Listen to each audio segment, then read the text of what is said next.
Yeah, let's start a podcast. Yeah, I suppose we can get on real topic. Yeah. All right.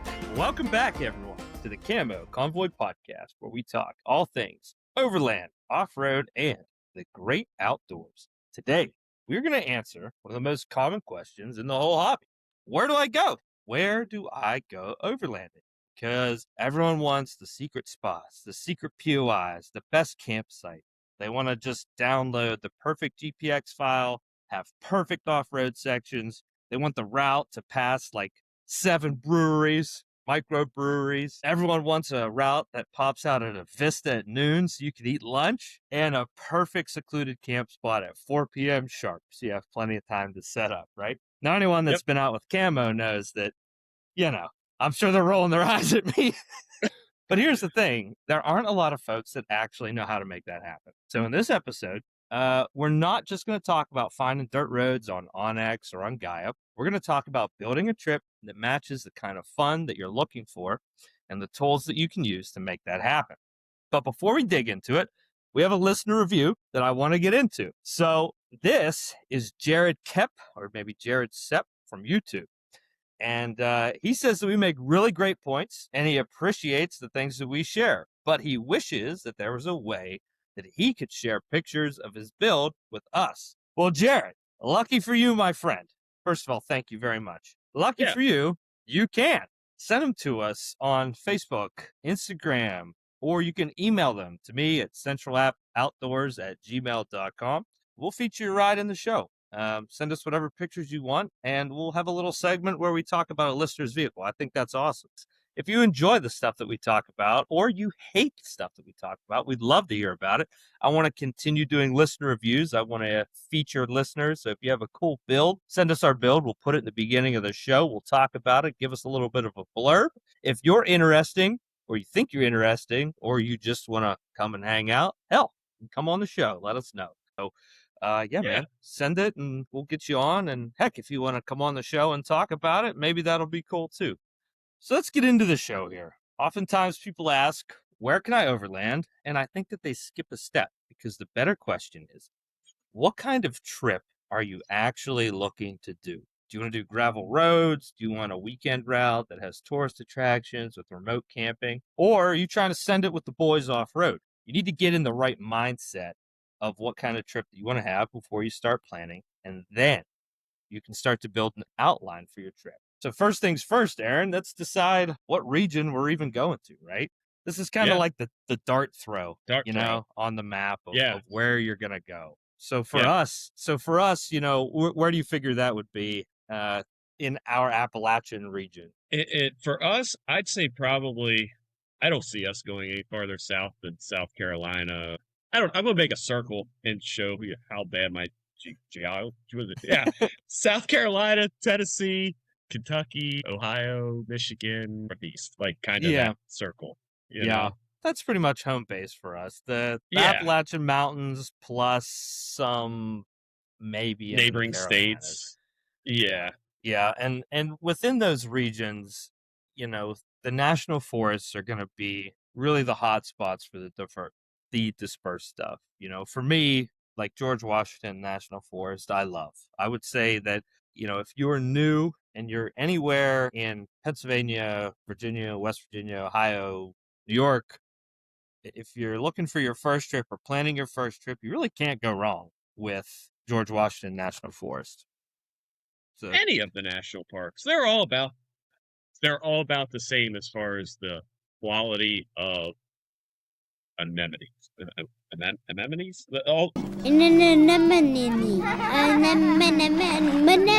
Okay, don't hurt yourself. Not the things that live in this. Yeah. The bathrooms, the campsites, they're all really, really nice. The dispersed camping areas you're going to find are all going to be usually pretty decent, unless there was somebody shitty behind you or before you, I guess, But national forests are amazing. That's a really cool program that the country has. Yeah, and we'll talk about this a little bit later too. But even if you're looking for dispersed camping, don't shy away from a designated camp area within a national forest or the state forest, depending on the state, because there are some that are really cool, and you Yeah. don't feel like you're in a trailer park, because I know for me, like, if there's an RV there, like, I probably don't want to be there. Yeah. Yeah. RV is a bad sign for us. Usually means there's going to be a generator. Oh gosh, yeah. Yeah. And we'll get into etiquette a little bit Yeah. later. Yeah. But yeah, when there's upside down pineapples and generators, usually we're gonna keep on trucking. I noticed you said usually. Usually. Usually. So when you define your region, right? Now is kind of the fun part. This is when you can start picking the interesting points of interest, right? Your POIs. This is where you start dropping your waypoints. Now, for me, I still use Gaia primarily for dropping waypoints. However, Pathfinder Pro is getting pretty dang good at this right now. We're kind of early adopters with the app. So I think that's probably going to take over. But for the time being, I'm still in Gaia. But this is where you want to start exploring in that region. You've kind of defined your bubble. And that bubble that you pick, it's going to grow or shrink depending on how long you're going to be out. If it's an overnight trip, your bubble's pretty small, right? It might only Yep. be 50-mile radius from If wherever that, you're going to sometimes. start. Yeah. But if it's a weekend, or maybe a 4-day thing, maybe a week thing, that's going to grow that radius. So all you want to do is just start looking, Google, hey, what's in this region? Vistas. Google Maps, it has a lot of things marked if you zoom in. And a Yep. lot of times there's pictures or reviews, or it doesn't do the best job of getting you to those locations, but it lets you know that there's something there, like fire Yeah. towers or lookouts or Yep. campsites or whatever. Like there's points of interest that are marked on Google Maps. Yeah. Another little hack here is if you're going to a place that's pretty dispersed. Now, I'm only familiar with Gaia having this. I don't know if Onyx does. I don't believe that Pathfinder has it yet. But the heat maps or the community or public tracks option. So if you turn that on Gaia, you can see where people have gone and where they frequent, right? So if you see a bunch of locals, right, because you can kind of click the profile, you can see who's done it. You can kind of gauge and see, like, okay, this guy's doing this all the time, and he's going all the way up into this. What's this? Then you can click on that, go into like a Google Earth, look at it, and be, oh, that's really cool. Like I want to go there. That is a cool hack that if you haven't done, it's pretty cool. Now I would caution you, and we'll get into this a bit later when we talk about social media, but like that also kind of gets into, are you burning a spot? Is this something that's a sensitive area that now if you make a public trek, are you directing, the entirety of your overland group and network into that spot that can't handle that? So that's something to consider. Yeah, I like looking at the dark sky maps too, because usually if the sky's dark, there's no people. Yeah. There's nothing around. Like you can make a lot of noise if you want to, or whatever. Like there's really not too much going to bother you, but the wildlife. Yep. That's so funny you say it. So I'll do that. I'll turn on the light pollution layer, and I'll look at that. And I also will turn on the cell phone reception layers. And wherever it's really dark and there's no cell reception and there's roads there, I know that's somewhere that I want to be because it's going to be super dispersed, probably very unimproved, and it's going to look pretty cool. And if you want to camp somewhere that's very cool and very secluded, the least amount of light pollution possible is going to be, probably the best place to camp. Think of the one that I'm thinking of. Yep. Yeah. Yep. Like we would be guiding you straight to it with this information. Yeah, basically. So, that spot, which basically, if you just listen to the last 3 things that we said, you'll find it because it's exceptionally apparent. But it's one of the best camping areas in all of that forest because of that. We have actually been talking about going there as like an overnight trip because of the dark sky and like the photography stuff going there. And absolutely. That is a multiple hour trip away from my house. And like it's worth it to get there for the night. Yeah. Know? There's like Exactly. there's actually a greater than 0% chance that Saturday into Sunday, or possibly Sunday into Monday, I do just that with the kids, actually. Um, Let because me know. I will, yes, yes. So I don't know when I'm going to release this, but if it's before, if it's the 4th of July weekend, I might be there at that spot because I'd like to get up there. And yeah, there's something to be said for true zero light pollution. And if you've never experienced that, I would suggest wherever you live, pull up a light pollution map, find something that has none or as little as possible, and check it out. You're going to be really, really happy you did. Um, for anyone that is in the kind of like central PA area, um, there isn't really any camping in this area, but it's on the topic. There's a place called Renovo, and there's a road, a paved road, Route 144. If you have a sports car, it's going to be amazing. If you have an overland rig with no sway bars, It's gonna be hold on, amazing. it's going to be amazing. there's there's actually a set of corners in there that is an S curve, and every second S is humped. Allegedly, not that I would ever do this, but if you were on a sport bike, you could actually go S to S on it. Yeah, it's Really kind of like cool. there's some of that stuff on 30 east of Breezewood that's like it's amazing. Yeah, Coming out of uh is it Switzer Lake? It's below I know Flagpole. exactly what you're talking about. Yeah, Yeah. You make yeah, the right out of there and come down that hill. yep. Yeah, that one's a good one too. So if you follow that 144 all the way to the top, I think the next closest town is Renovo. There is a zero light pollution area, and there's actually these big white domes that you can just go sit in and stargaze, and really cool. So it wouldn't necessarily be a place that you can camp, I don't think, but if it was, you're in the area and you wanted to experience no light pollution and see some cool stars, that would be something really neat to check out. So drop a waypoint there. Uh, you can start build something out that's pretty cool. Yeah. And as go ahead. No, go ahead. I Go was ahead. just gonna say, as you're dropping these waypoints, don't as you're dropping waypoints on the map, don't think in your head that you're gonna hit everyone. That's like a next step thing, right? Your goal right Yeah. now is to just start identifying a bunch of really cool stuff in that region, and then you'll worry about connecting those dots later. Now, one thing that I do when I start dropping these pins is I change my color to my current trip to pink. Pink is like the highest contrast color for me, I think. Nothing else on the map layers look pink. And I know that when I go back to look for it for that trip, it's pink. So when you drop a pin and it's a campsite, take the time to make that balloon the camp logo and actually name it. Because in a couple years, when you go back, you don't want to just see like waypoint 7757 submitted on 4/23/17. Well, that doesn't tell me anything. There was a reason that you made that waypoint. Give yourself that information because you're going to thank Yeah. yourself. You're going to thank yourself at a later time for sure. Yeah, I've definitely made this mistake. I know I have It, I have many where I'm like, damn, I wish I knew what that was. yeah.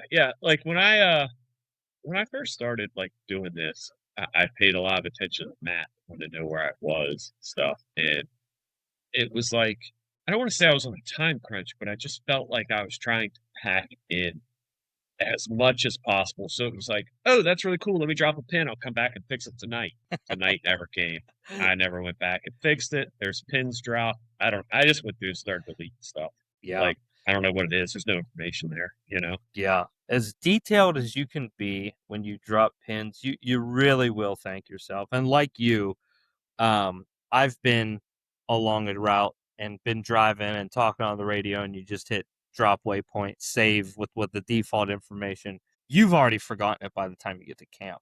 So the more accurate that you can be, the better, and you really, really will appreciate it year 2, 3, 4, etc. as you're moving on. And one last point with that: when you make a campsite, wherever you stay, if you believe that either now or in the future you will lead trips or bring people back to these places, um, note how many vehicles can respectfully stay there. I can't tell you how many times that I've looked at something that I've put in the past and it's a campsite and it's like, I have absolutely no idea how big that place actually was. You know, is it good for 2 people or is it good for 20? And that'll really help you out in the future. You'll appreciate that you've done that. Yeah. I've actually gotten into the habit of not setting waypoints when I'm out and about. So it's I don't want to say this. Like I kind of think at times it goes against like the spirit of overlanding, of adventure. Like if you asked me right now to take you back to the Broadtree in Michigan, I couldn't do it. I have no idea where that is. I've had people ask, don't know. Yeah. Got a picture. I was there, but it protects the place. I'm not on my phone. I experienced the place. I Yeah. did it once, and if I make it back there again, marvelous. If I never see it again, I'm going to see something else cool. So, Yeah. like, I guess don't put as much weight into trying to save the cool stuff because if it's something you pass off and you'll remember where it's at. And if you're way out there, like, just experience it. Just go out and overland. Do that. Don't worry Yeah. about the map and the waypoints. Yeah. Yes. I think that it could be a hindrance on your fun if your focus when you're out and enjoying it is just clicking on your phone all day of, oh, this was cool here, this was cool here. You know, maybe if you're out by yourself and you have 0 time constraints, I guess, but like, Yeah. Well, I don't that's know anyone actually like that. well, yeah.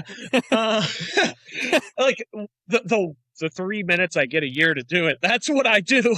You know, like if I go out solo, that's when I'm playing on my phone. But like if I'm in a group, that's my opportunity to like hang out and not worry Yeah. about that stuff and just go for the ride. You know, Yeah. it's I just don't want to be in my phone like that. I'm out in the woods, like I want music to come through and I want very limited specific communication from the outside world. And outside of that, like I don't need a map until I'm ready to go home. Yeah. Yeah, I think there's definitely 2 distinctions too.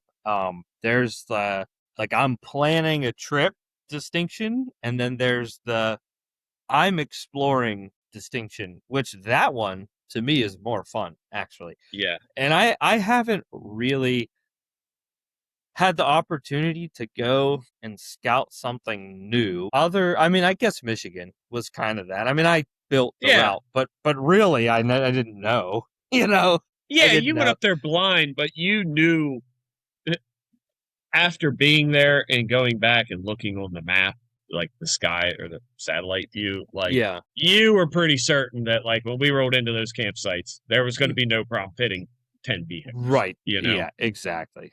you may not know the trails, what was going to be in store there, but the campsites you were pretty certain. Yeah, and so knowing the trails is a good segue into the 3rd step, which is connecting the dots. So now that you have all of these waypoints, right, you got to do something with them. You got to build your actual route. And how do you build that first? You got to know where you're going to start.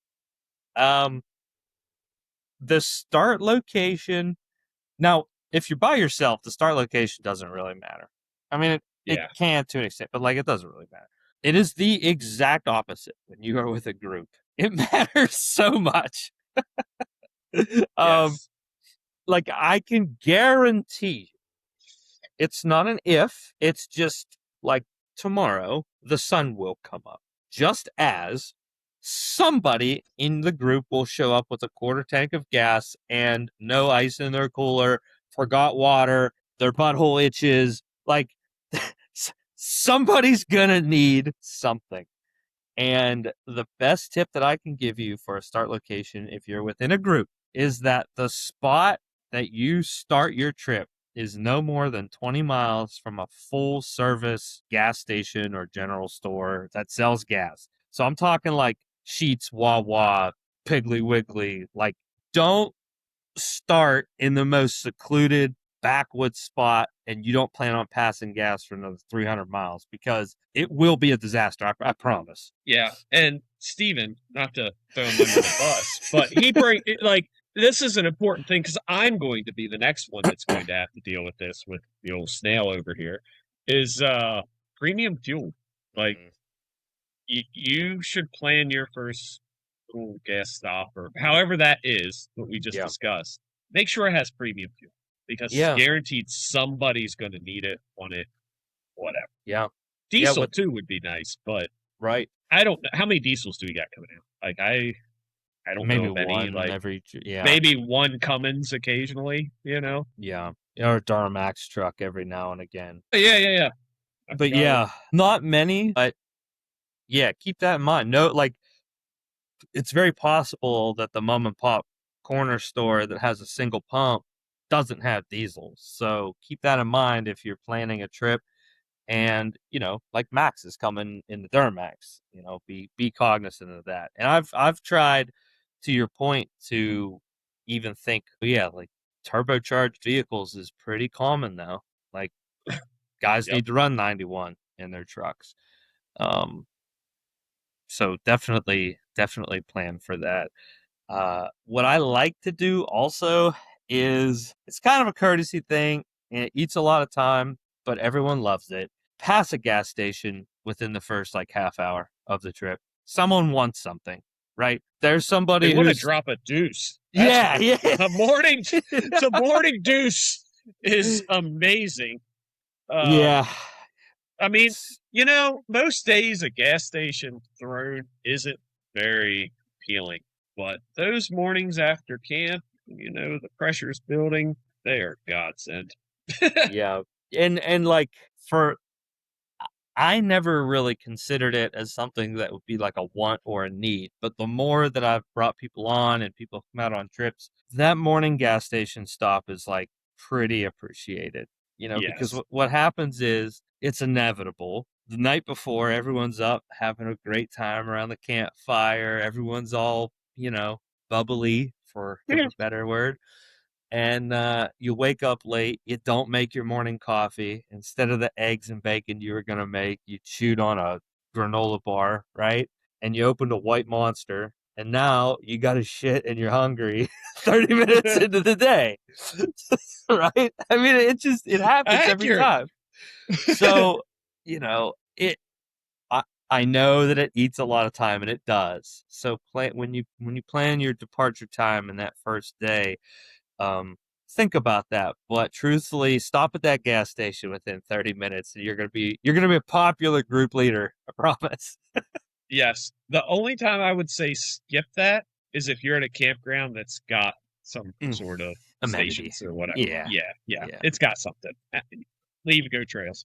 But outside of that, that gas station rocks. I don't care what it is. It's amazing. Yeah. I'll tell you what else. I know, being disconnected is something I very much enjoy when we're on the trail. However, the meat spot camp would be best if it had cell phone service. Yes. I know that a lot of folks now, I mean, I feel like I'm like the last of the Mohicans that doesn't have Starlink. A lot of people have Starlink now. But if you're, lowly old me that doesn't have it, right, I need a way to see that Jim Bob is going to go to an air show instead of come to the camping trip, so that we're not waiting on that person. Or God forbid somebody has vehicle trouble or an accident. You don't want to be disconnected, waiting and not able to contact the group that's converging on you. So if you can pick a spot, there's a meet spot in the first camp night that has cell phone service, you'll be happy that you did. What else? Ooh, this one is something that I have tried to do more so in probably the last 3 or 4 years versus kind of how I approached things when we first started. And that is a must-do, high-energy, something everyone's going to remember event or thing should be within the first probably 1 or 2 hours of that first day. Reason being, everyone woke up, They're all excited for the trip. They got to drop their deuce at the Piggly Wiggly or whatever the local gas station is, right? You hop back in the truck, everyone's still excited, and then bam, there's that obstacle or that water crossing or some crazy vista or thing that you can go see, and everyone is just like super hyped about it, and it's like electric. That wave will carry you through a lot of stuff that, maybe there's a little boring section of pavement to get to the next section, or, maybe it starts raining, right? Whatever it may be, if you can start off strong like that and keep the group's morale excited and engaged, I have noticed that really, really helps. Like Michigan, we stopped at the gas station and we got on dirt, and then we went into the sand. Blow CVs apart. Blew the CVs to the moon immediately. Like, we partied immediately. Let's do this. Yeah. Those opportunities to party responsibly within the first hour or two is gonna go really far for the morale of, like, it can really set the tone. If you start out and you just wind in on like a 25-mile-an-hour gravel road, you're gonna be grabbing them radio chatter cards real quick, because the radio is gonna start going pretty silent, and everyone's gonna be like, "Oh yeah, there's these guys. They just drive fire roads," because it's gonna happen. Yep. It's gonna happen. You're gonna have dissenting opinions, and I didn't put that in here, but I think this is a good point and a good place to say it. Don't pay attention to them. Like, genuinely. I mean, if there's a problem, like, yeah, whatever. But if you were very clear on what you had planned and everyone was down with it, and when you get out there and then someone starts complaining, just be like Teflon, dude. Don't even consider it. It's not your problem. You're out there having fun. You're doing exactly what you want to do. And you brought people along with you that said they wanted to do the same things. Don't change the stuff you wanted to do for the guy that showed up and realized, like, oh, overlanding sucks. I want to put it 4 low and bang rev limiter on rocks. Well, all right, dude. Go to the off-road park. It's not what this trip was, Yep. Or, some guy shows up in a minivan and he's shitting bricks because he's muddy. Sorry, dude. I told you. Had it coming. Yeah. The only time I disagree with that trip build or series of events or whatever is if you are wheeling. Oh, the intentions are to go out and beat the truck. Don't hit the big obstacle right away, because your group of 20 will become 2 by 9 a.m. Yes. Like, gosh, yes. Hit that at the end. Thank you for saying that. Yes, that is. I am not talking about like off-roading, hardcore, go and run, whatever, the triple black at 9 a.m. Yeah. Don't do that. I'm talking like, that there's a section of trail that's exciting. Not going to break trucks, but it will make people happy. Yeah, that first day of Michigan, when we pulled out of camp, we hit the gas station, we hit the sand. It was like we were on sand for, I don't know, what was it? It felt like 15 minutes or so. Yeah. And then, like, it was enough for us to be like, wow, this is really cool. We're on sand. Like, okay. And then, like, I'm going to say this, it was anything but. The whole trip was fantastic. But it kind of got to be boring because we're, like, in the woods and we're on sand. And, like, you didn't have to pay attention to what you were doing. Right.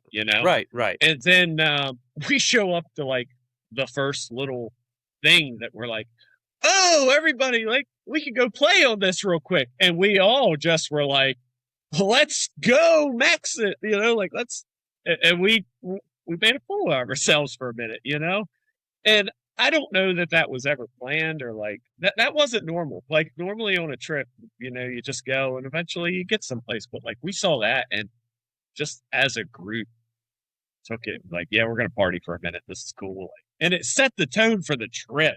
Like, the trip just kept providing. You're right. It did. It set the tone. It set the tone. Like, all of us were sliding around and playing pretty much the whole weekend after that. Yep. Yeah, it made it really, really fun. Yeah. What else with building a route? So, understanding the map key. I don't know if some folks might not know this, but if you're using like a Gaia is what I'm real familiar with. But if you hit the little information icon, that'll actually pull up the key for the map. So it'll tell you what the different symbols mean for roads. Is it a double track trail? Is it a dirt road? Is it a gravel road? Is it a paved road? Is it an equestrian trail or a hiking trail? Be careful. Some of the 2-track trails look very similar to equestrian trails. Not that I've ever found that out in a inappropriate way, but be consider it. We're going to get to that topic a little more. One thing that will help you out tremendously is whatever region that you're looking at, pull up the MVUM, which is the multi-vehicle use map, right? That will tell you what each road legally permits to travel on it. Now, state to state, these kind of look different. And I learned that in the Upper Peninsula of Michigan because, yeah, full-size vehicles might be permitted on these roads, but some of those roads were not full-size sized. My Tacoma needs some paintwork. Yeah, It's pretty tight. I got lucky, actually. I mean, I got some pinstripes, but nothing was deep somehow. I don't know. Maybe my mirrors being tight just like pushed them all out of the way. Yeah, all right, so my truck paint, I've got a couple. 1 or 2. The camper, though, the passenger side, it got it bad. Yeah. Be mindful of that. That if you can get a satellite view of something that might be questionable, you might want to do that. Because, like we said, there was a section where, yeah, we were allowed to be there, but it would have been tight for like a snowmobile. So I brought up Google Earth a couple times, but some other tips for building a route that's cool is, let's say that you're in your map software and, whatever it is that you're looking at, you're not really sure what this area is like. You're looking at the topographical map, but it's not telling you a lot. Like, yeah, okay, it's a bit of a mountain. Maybe it's wet through here. Something that I've recently started doing is I'll take that coordinate and then I'll put it into Google Earth, and then I'll look at the 3D layer of the 3D satellite of Google Earth. And that paints a really good picture of what you're getting into. Helps a lot with camp spots too. But you can get a pretty good lay of like, oh, that might be a cool hill climb, or oh, this is actually paved. And you don't have to pay for it. I'm fairly certain I don't pay for Google Earth. I think it's free. I think so. As You'll you're doing nothing that, and be happy about it. yeah, I know. As you're doing that, keep in mind that weather plays a major role in where you are dropping these pins, right? So if you are higher, it's probably going to be colder. It's probably going to be windier, right? That's usually pretty accurate. If you're lower, it's going to be muddier. If you're at the base of something, it's going to be really muddy. If you're at the base of something next to water, it's going to be the muddiest, right? If you're on the weather side of a mountain, it's going to be windy and it might be more rainy than the opposite side of the mountain. So there's usually the west side. Yeah, guys. Yeah. Yeah. No bomb cyclones. Yeah. And I guess some other tips too, like don't be afraid to explore. Some of our best camp spots ever were when we had a good group of people and we didn't have a campsite picked. We had an area picked to find a campsite. We've had luck with that. Now you got to get lucky, truthfully, because you can also be screwed and drive around at 8 p.m. looking for a place to stay. But I mean, man, that last night in Michigan, that last night was so good. Every single night in Michigan was just perfect. Couldn't have asked for better. And truth, they were good. Go ahead. Like the last night, I had planned to not plan where to stay the last night because I had no idea what kind of speed we were going to be making on that last. We made some speed. Yeah, right. I had no idea. I didn't know how far we were going to make it, so I figured, we'll find something, And we did, and it was awesome. I mean, it was really cool. So don't be afraid to explore. You don't need to memorize every single aspect of the route because if you do that, then it's not even like overlanding. It's like you're, I don't know, playing follow the leader, and you were both the leader and the follower. That can make it not fun, and I have screwed up like that before. I was so nervous when we went to Nova Scotia that I genuinely felt like I was already there when we got up there. And I kind of promised myself I would never do that again because, I mean, I was literally like similar to what I was doing for the 24 hours. I was in Google Earth, and in Google Yeah. Earth, you can input your route as a KML into Google Earth. And I was literally in the 3D view driving the route. Kind of lame. I wouldn't suggest doing that. If No. you're really nervous about putting on a good trip for other people, maybe, I don't know, but for me It, that killed a lot of fun for me. I won't do that again unless it's the 24 hours of Appalachia. Then I will continue to do that. so this brings up something about like researching the trip. If you're going on somebody else's trip, and I'm going to use Camo for this because like the first time I came on a trip was to Kentucky, and I had never stepped foot in Kentucky other than a gas station in a 16-passenger van going through market practice. So like I didn't know what was there.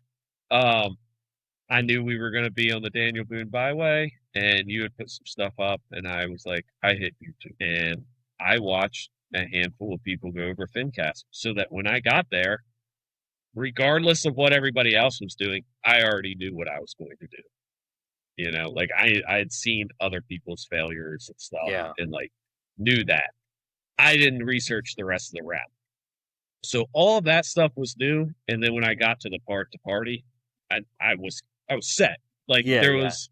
there wasn't that, oh man, this is all new. What should I do? Let me watch this person. Well, that guy made it. I'll follow through. Or like, I'm just gonna ramp over this at Mock Jesus. Like it was I would suggest doing that. Michigan, same way, never been up there. At this point I gained trust in you. So like I figured the Shame. trip was gonna I know. But like I figured the trip was gonna go okay.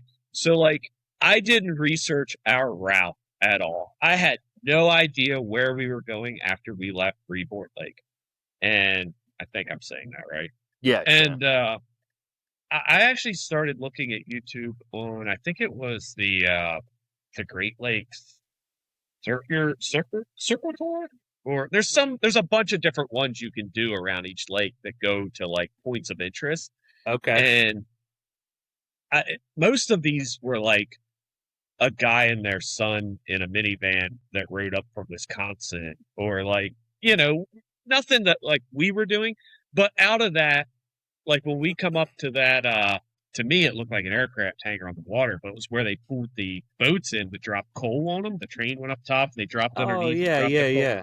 Yeah, where we were looking out in the right. Had I not watched the YouTube, I would have known the history to that whole deal there. And like, I got to see it. That was cool. I wish we would have checked it out more. We Yeah. didn't have the time. Like, that's nothing against the trip. Right, but right, just, right. I need to go back now because like I know where it's at, and I've seen it, and like I know it exists, and like it's captivating, So Yeah. and that type of stuff too. Like when we ended up, the rocket range. Like Yeah, yep. I had seen that and marked that, and they're like, "Oh man, I would love to be here. This is beautiful." And then when we pulled in, it was a surprise to me. When we got there and I saw the plaque, yeah, I was yeah. like, "No shit!" Like I was going to come here. Like, dude, it was awesome to be like, Yeah, "Oh my god, I found this!" Like we're Yeah. doing one of the things that I'd seen on YouTube. that's So cool. yeah, definitely like research stuff, but limit because it will ruin. Yeah. And one thing that you can do if you're gonna lead a trip, and truthfully, I don't know if people appreciate this or not, or they're like super annoyed by it, but I like to know the history of the places a lot. So it's not so much the route, but I like to know what went on in that area, right? And the one that I'm very familiar with because I nerd out about it really hard is the Castaic Railroad and the Shea locomotives. And I know anyone that's been on a trip with me to West Virginia that's been in that area is like, yeah, Nick, we know you like trains. You like trains? But like, I mean, I know the cook's grandson from Shea Number 2, and like, I mean, I really enjoy that stuff, and I like talking people's ears off about it. And I know there's some people that think it's cool, and others are like, all right, dude, like I just want to go camp. That's fine. But Yeah. I know, like, if I'm going with somebody and I don't know the area and they're very familiar with it and can talk about it and say, like, for instance, what you did in Michigan, like, hey, you see that thing over there? That's what that does. Like, to me, that's awesome. I appreciate that. So, if you can, take some time, learn the history of the area. and you might get to do some, trip information that people like. We need to do a podcast with Cass. We need to get somebody there and sit down and we need to do this. I just want the little old lady that cooks the breakfast in the last ride. Diner. Yeah. I don't care who it is. I would like to do a podcast with Cass on location. I would too. I'd love to do it there. Yeah, on the train with the Starlink out the window, hold it, and we'll be good to go. Dude, I guess we won't even need to. What we could stay in the caboose. You can do that there. You can stay in the caboose on top of Bald Knob. Oh, I didn't know that. Yeah, that's so cool. you can rent the caboose, and they will take you up there and drop you off, and you get to stay and camp in the caboose, which is fully furnished, and then they come and get you and bring you back down the mountain. It's pretty sweet. So do they take you up in the passenger car and the cabooses live up there, or do they hook up the cabooses and drag your asses up and down the mountain every I day? believe it's intermittent based upon how often it's rented out. Yeah. Gotcha. But yeah, it's pretty really sweet. Cool. What's it cost? Do you know? A lot. I think a lot. Fair. I figured that was going to be your answer. If it's cool, it's going to cost a lot. Yeah. Well, here's the thing. I could tangent again on the train a lot, but every year, I think it's in January, is when the tickets for the following year go on sale. And they just recently upgraded to some covered cars for the winter train. And dude, you basically need bots to buy tickets to get on that. Dude, people are fighting over that stuff. So I think it's pretty hard to get a spot on the caboose, but that would be very fun. I would love to have somebody from the railroad on the show. That would be awesome. That'd be really cool. One thing, I guess if I just want to wrap up the tips for building a route, if you're going to wing it, it's pretty simple, right? Public land, go and explore it. Private land, stay the hell off of it. It's very simple. I mean, one thing that I would say, if you're going to wing it, maybe don't wing it too hard with a bunch of people, right? If you have 3, maybe 4, you can wing it. But if you're just testing stuff out and you have a line of 10 people and you got on a road and now you have to back up a hill for a quarter mile, people don't like that. If you want to kill the morale of a group really fast, have them back up any distance. I understand why that kills morale. Is it because y'all aren't skilled enough to back up straight? Dude. I don't mind it. I did it today. Actually, dude, I didn't even give it to her. I went to go get pizza for dinner, and we were trying to get a scooter for our youngest, and there was one on the side of the road free. And I saw it, and I was like, "Oh, look, I'll get on the way back." I was like, "That's not going to be there." And I threw it reverse a half mile. I'm not turning around, a half mile back and got it. Yeah. Learn how to reverse your stuff. We've talked about this.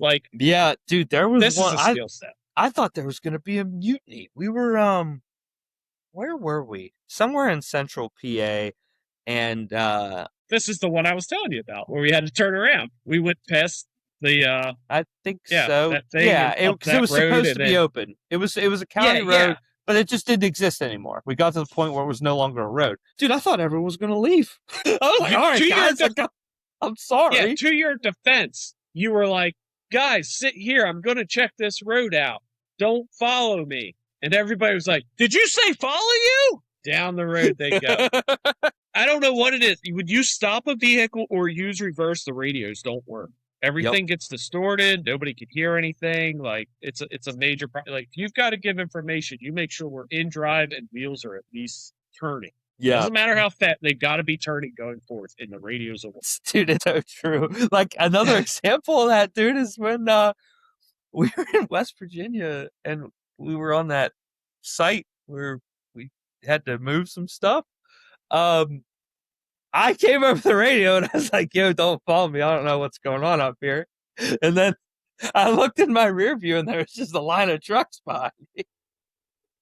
Okay, I guess we're going to keep going. You know what needs to happen is the person that's going to go ahead and check something out needs to communicate to the person directly behind them and tell them don't move or take their keys or do something as long as it's so follow the leader.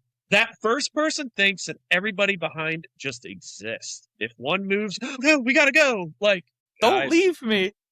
We're in the woods. There's nothing going to get you. Yeah. Should Bigfoot, Yeah. aliens, whatever. But like, nothing's going to get you. Like you're in a group, like just chill out. Let the guy check it out. It might be okay. It might not.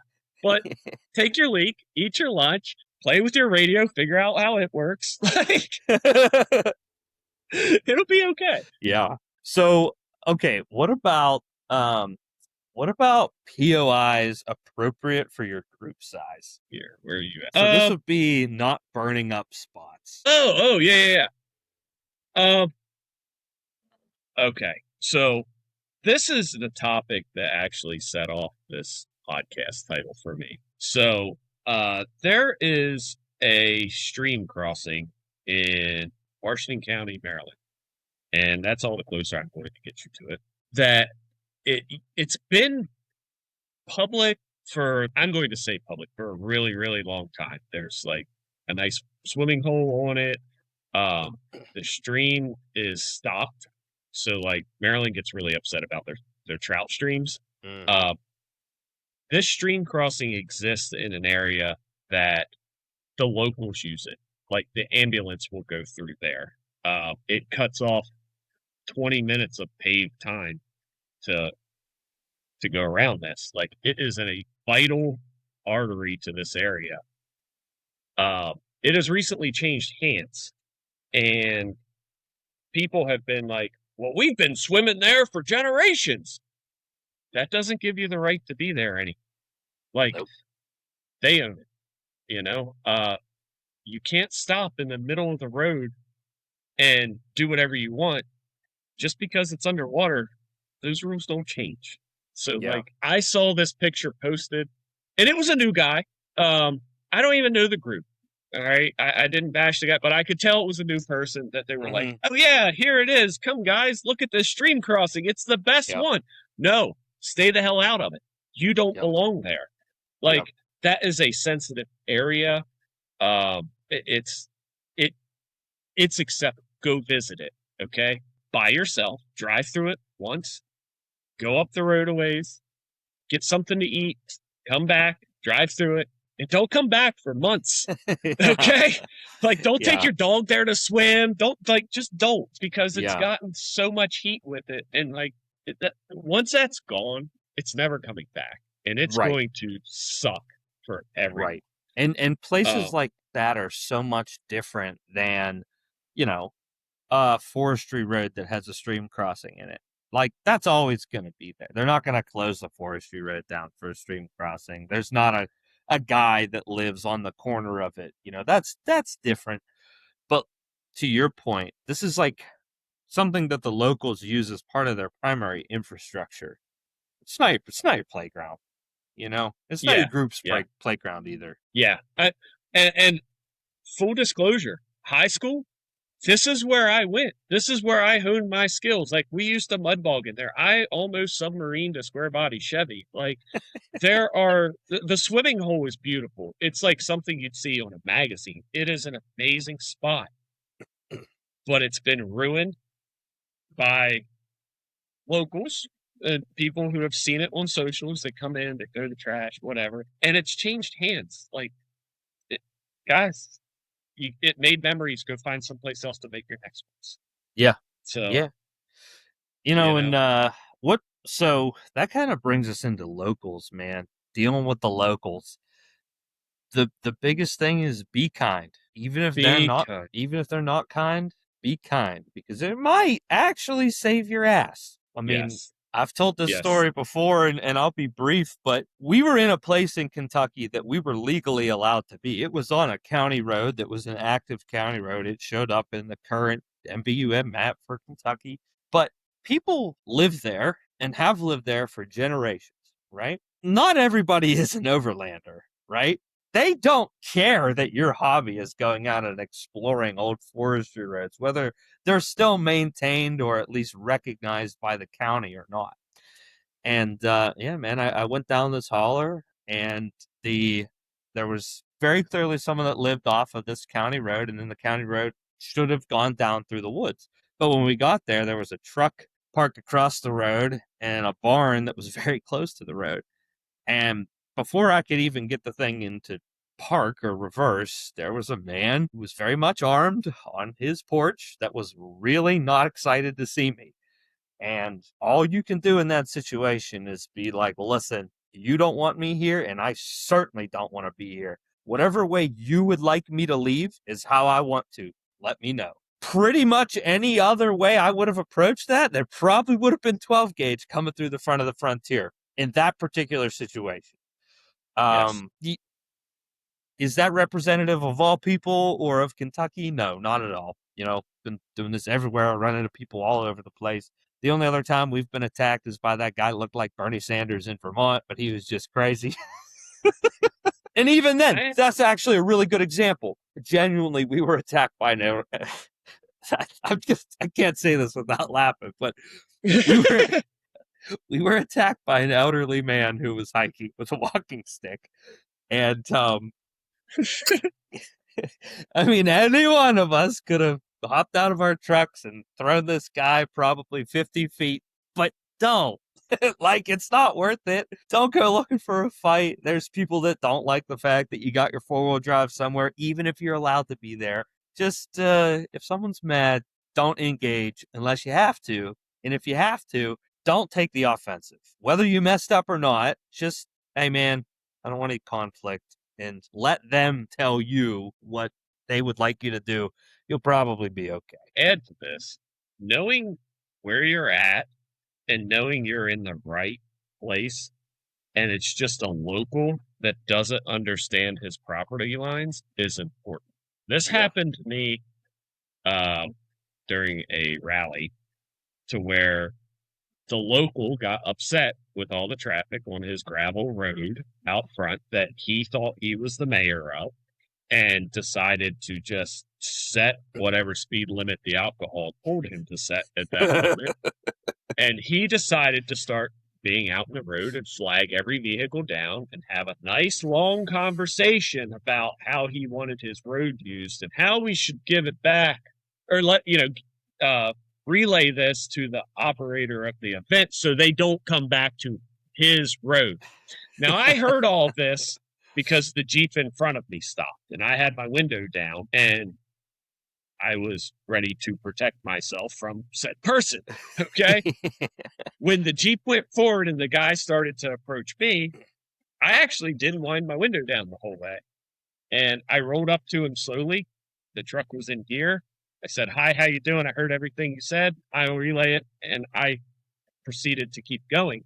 And this guy tried to reach in the truck and was like, "No, you're going to stop and hear me." Like, he was not happy. So that was when the gas pedal got used. And he called me some very colorful language as I drove away in the middle of the night.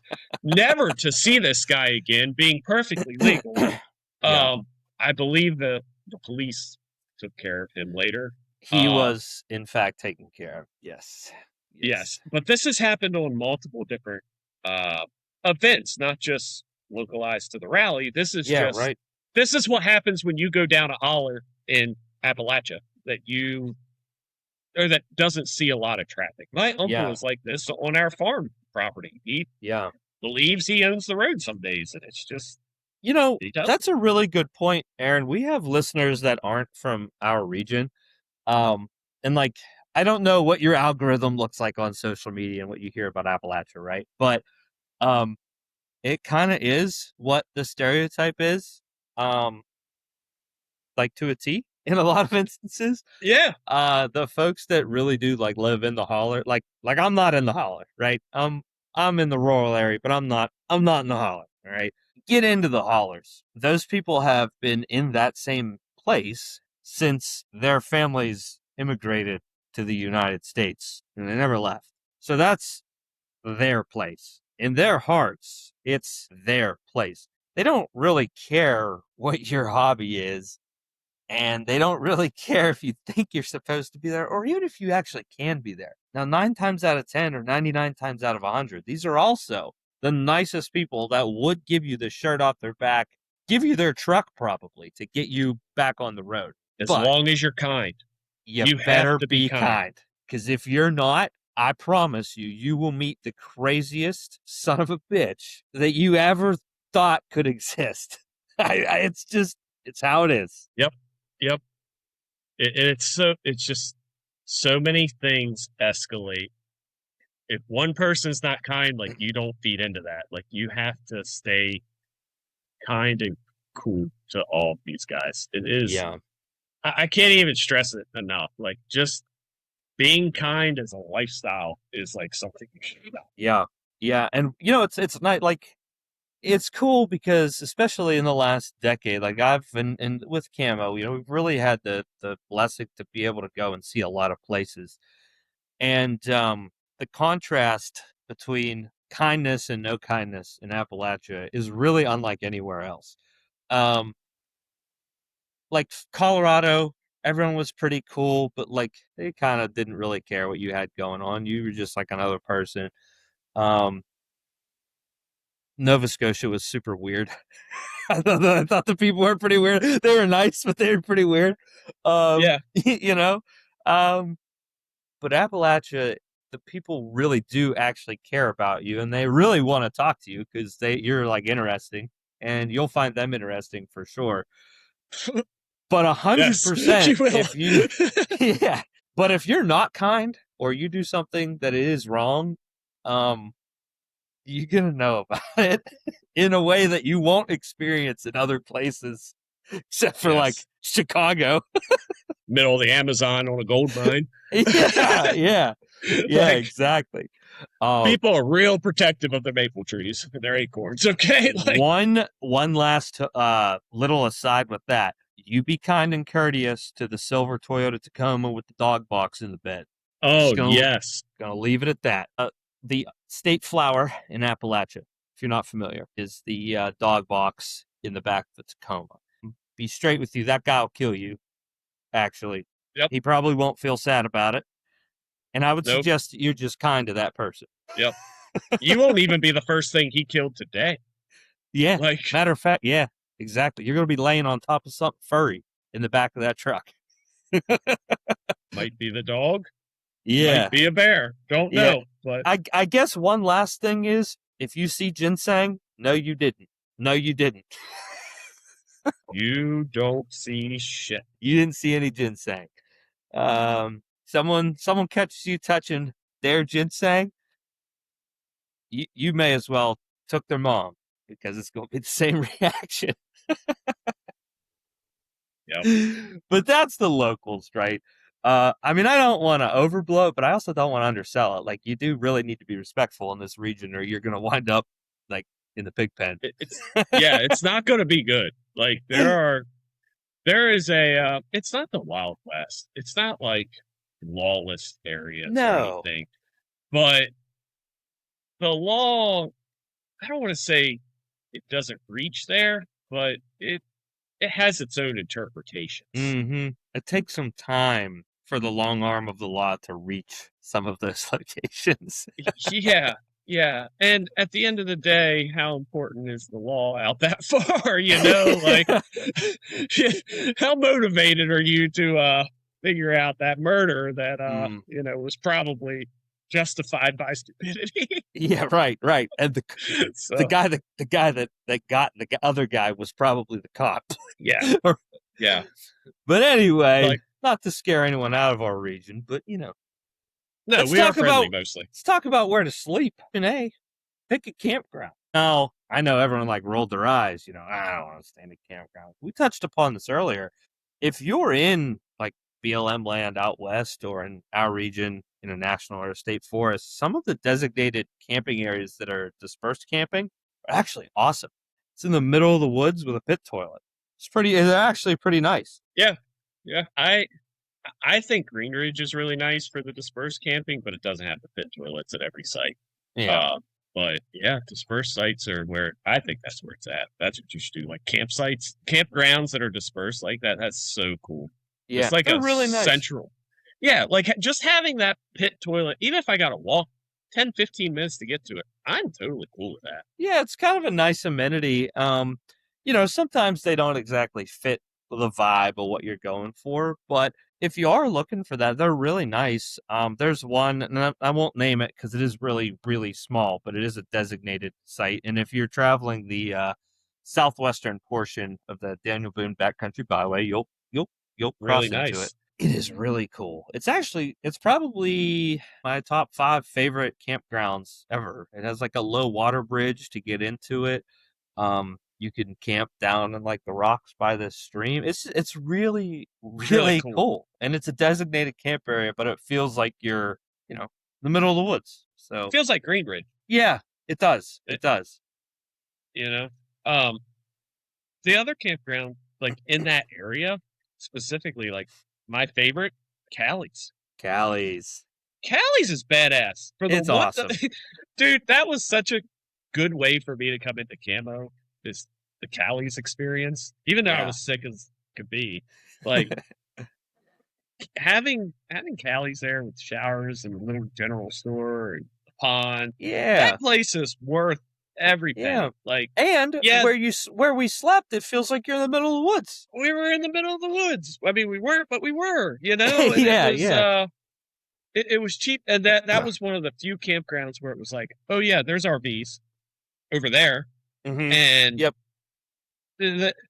we all coexisted like very very well. It was Yeah. If campgrounds can be a good experience. The one at what's the one in Delaware at the like there's a bridge that goes over the inlet. You know what I'm talking about? is that where you can drive the beach? Yes, there are stuff. Yeah, you can get on the beach Yeah, there. I don't know what that's called, but I'm familiar with what you're Yeah, talking it's south about. side of Delaware. That campground is like not a tree on the property, and I don't know that you could pop your slide out on your RV, and they pack them in there like Walmart. You do not want to be in your rooftop tent. No.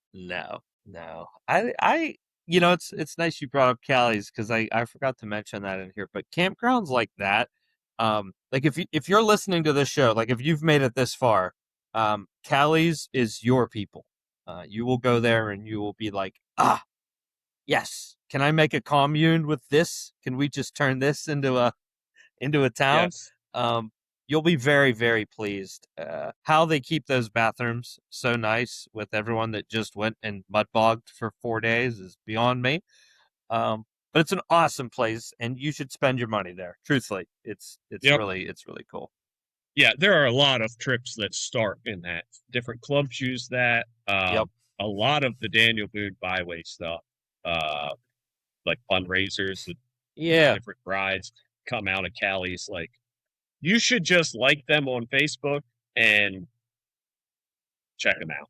Like, Yes. they're Definitely. badass. Like, if you're in the overland world, anywhere close, within 10 hours, you should know about Callie's. Yes. I agree, 100%. Follow them, and from that, you'll see and meet all kinds of cool people. Very much will be worth your time.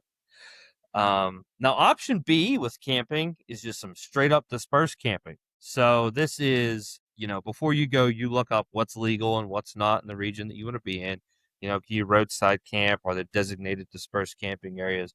This is no campground. This is basically your boondocking, but you're doing it legally. This is what I kind of prefer 90% of the time.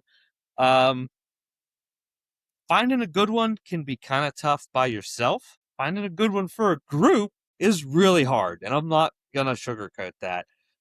If it's like your first time and you're planning a trip, or if it's your 100th time and you're planning a trip, it's still really hard to find a good dispersed area or a good dispersed campsite for a large group. And when I say a large group, really anyone more than about 4 or 5 vehicles becomes a large group. That's a lot to park in, and you don't want to be tearing stuff up and kind of, extending that limit of disturbance of that campground and making it larger.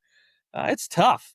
Some of the things that I'll do, usually I'll have the public land layer open on whatever map I'm looking at, and I'll kind of look at the region about where I want to stay. And from there, you want to look for little clearings, right? Little clearings in the satellite view. And then you can kind of zoom in on that. And it's like, okay, what's that look like? Take that pin, throw it in Google Earth, check the 3D. Okay, there's a road that goes there. What is that?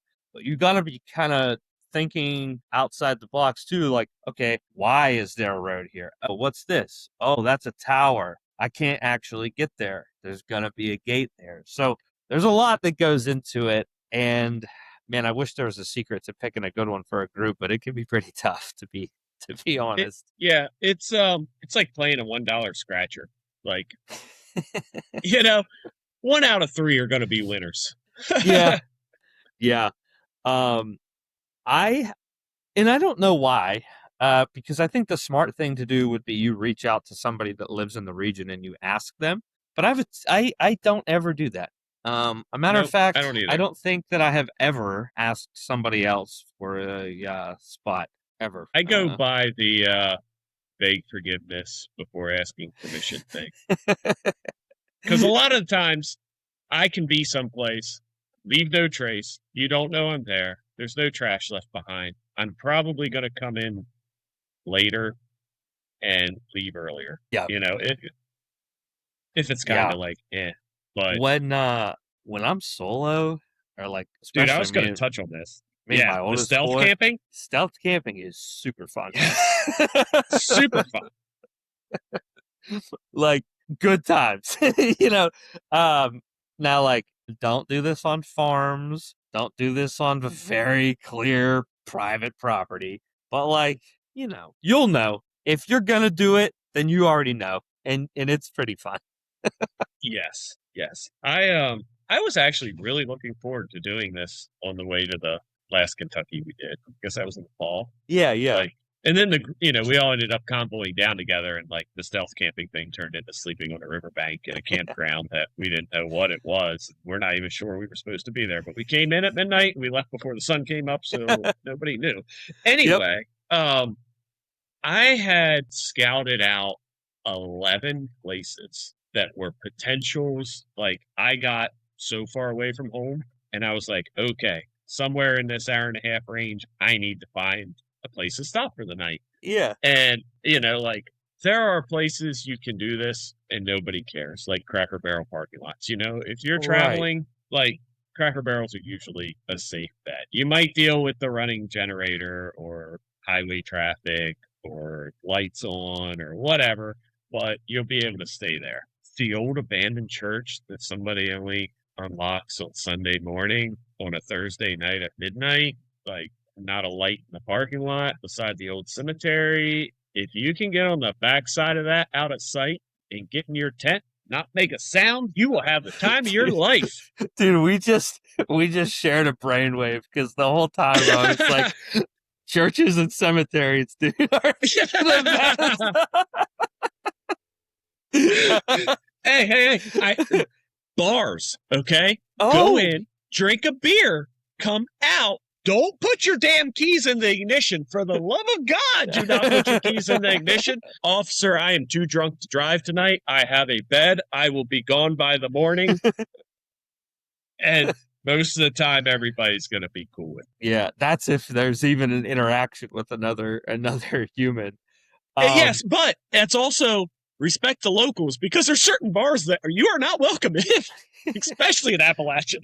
My other stealth camping spots that are almost always perfect are remote boat launches. You can always get to them. There's never a gate. There's a nice big flat parking area. Nobody really cares that you're there. Don't make a damn fire ring, but like, you're gonna be just fine. You are not doing it. You're not legally there, right? You're gonna be just fine. It's like going 5 over the speed limit. You'll be all right. Yes. Again, you were drinking on the boat and you were making a good decision when lost the boat. When you lost your guns in a boating accident. Okay? So, lost your boat in a gunning accident. Yes. But yes, you are correct on that. But in my area, there are boat ramps that close at sunset. And you are not to be in the parking lot. Like, you got to be off the water. Your area is a little more protective with that. Even just most pay attention. Yeah. Honestly, even a lot of the, like, West Virginia and PA ones also close at sunset, but, like, they're not monitored. Nobody's coming through. Yeah, you're parked in a parking lot and you're sleeping. You're gonna be all right. I said, don't be making fires and, like, stealth, Yeah. And in all honesty, like, anybody that walks up on you is going to realize you're not homeless. And while you may or may not be on drugs at the time, like, you're probably not going to be a problem to them. Correct. Like, your Correct. crime is victimless. So like, there's really no need to do paperwork unless you escalate it to that. And remember, we're Yes. going to be kind to other people. So Listen, sometimes the cops will even tell you where to stealth camp. So without this turning into a massive tangent, because it could, we had a yeah. breakdown in Vermont, and we were at a gas station doing a full front axle deconstruction and rebuild in a gas station parking lot on an XJ. And a cop rolls in and kind of gives us the like, hey, you guys good? And I asked him, I said, hey, we wanted to get into the White Mountains. That's obviously not going to happen. We don't want to be a bother to anyone. Where's a place that we can lay our heads? At this time, it's like midnight. So like, we want to go to bed right now. He was so inconvenienced, but I could also tell he was cool. He's like, give me your phone. Okay, yes, sir. Like, I give him my phone. He like aggressively scrolls on Google Maps, and he like clicks, and he goes, right here. Here's what's going to happen. You're going to drive right here, exactly to this dot. There's a parking lot. You're going to pass about 6 signs that say danger, no trespassing, no overnight stays, closed. He goes, I'm the only officer on duty. And if I get a call about you, I'm going to be real fucking mad. All right. But otherwise, as long as it's just a call about you being there, I'm not coming. We were like, hell yeah, dude, that's awesome. Yeah. So yeah, you can ask the cops where you can stealth camp too. But here's the thing. So when I am planning for a group, I do like to have a plan A, plan B, and a plan C. Because when you have a group, you're kind of responsible for those people to an extent, right? Like they're trusting that it's not gonna be midnight and you're gonna have a thumb up your ass like, I don't know, guys, I don't know where we're gonna sleep. So plan A is the one that I feel very confident and excited about. Plan B is in the same area and it's probably close to being as good. If neither of those are good, plan C is the punt. And the punt is a known camp area. It might not be cool. It probably isn't cool, but it is a guaranteed place that everyone can go and everyone can fit, and it's probably not in the same area.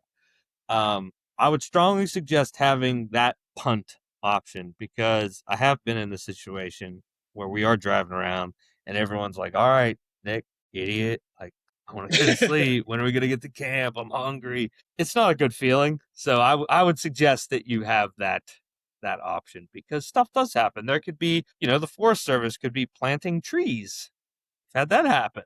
We've got there and there were like 700 people from south of the border with tree things in their pack, which, mind you, those guys are awesome. They plant like thousands of trees a day. And if anyone had seen the project in the Monongahela National Park, it was awesome.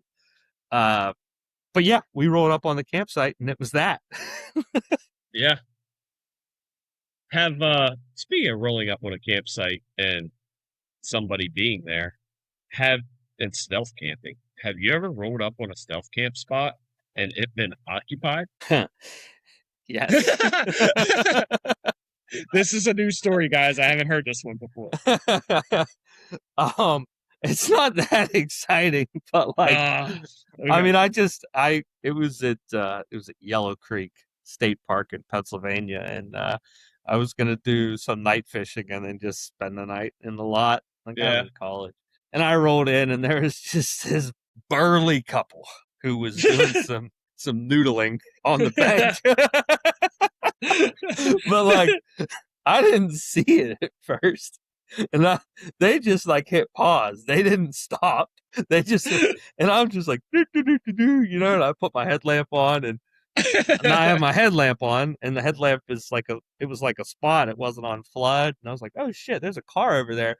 And I turned and there was just a grizzly bear mounting a koala. And I was like, well,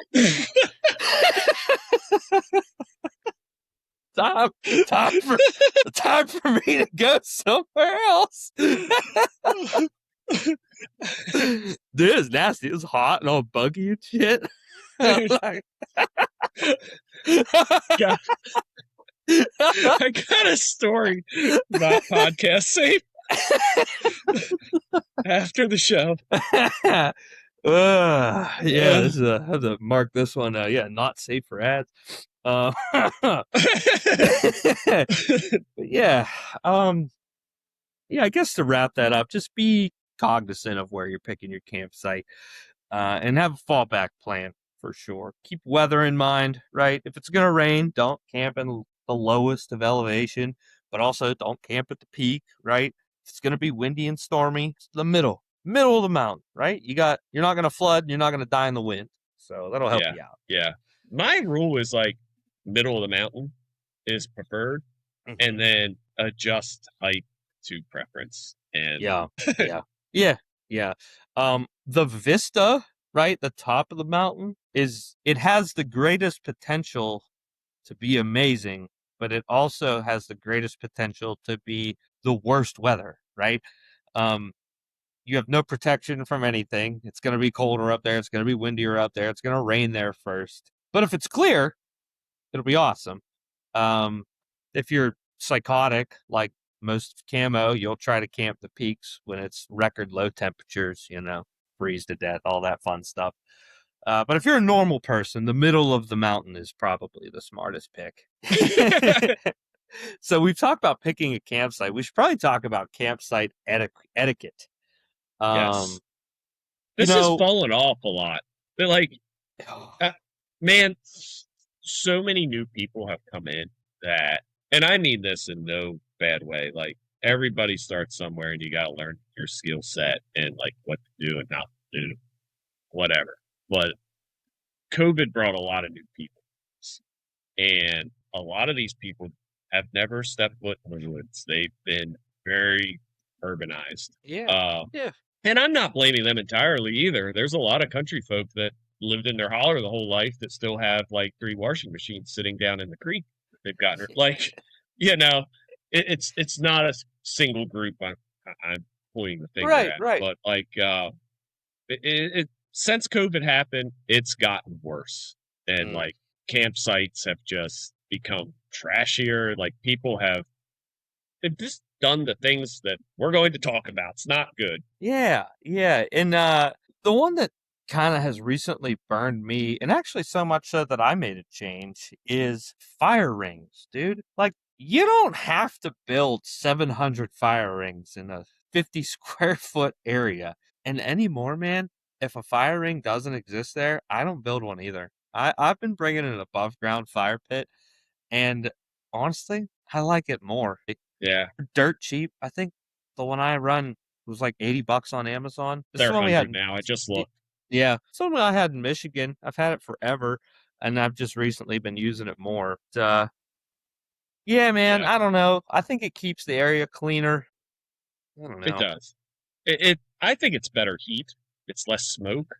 Yeah. Keeps the area cleaner, and you're not cooking your hot dog on somebody else's 3-week-old turd. Yeah, dude. Aaron ruined this for me Yeah, completely. Like when I see fire pits now, I look at them and I'm like, oh look, there's white paper in there and wipes. That's poop. You know yep. who It's a wall of who's shitter.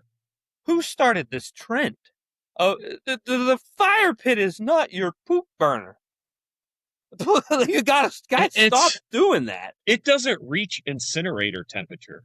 Like, you have to incinerate biohazard stuff in order to kill everything and it not reinfect some other nonsense Yeah, it's thing. Whatever, gross.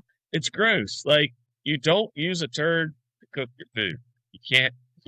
It's not what you use. Wood. You use No. wood. And you start the wood with paper, which paper originally came from wood. Like Yeah. wood, guys.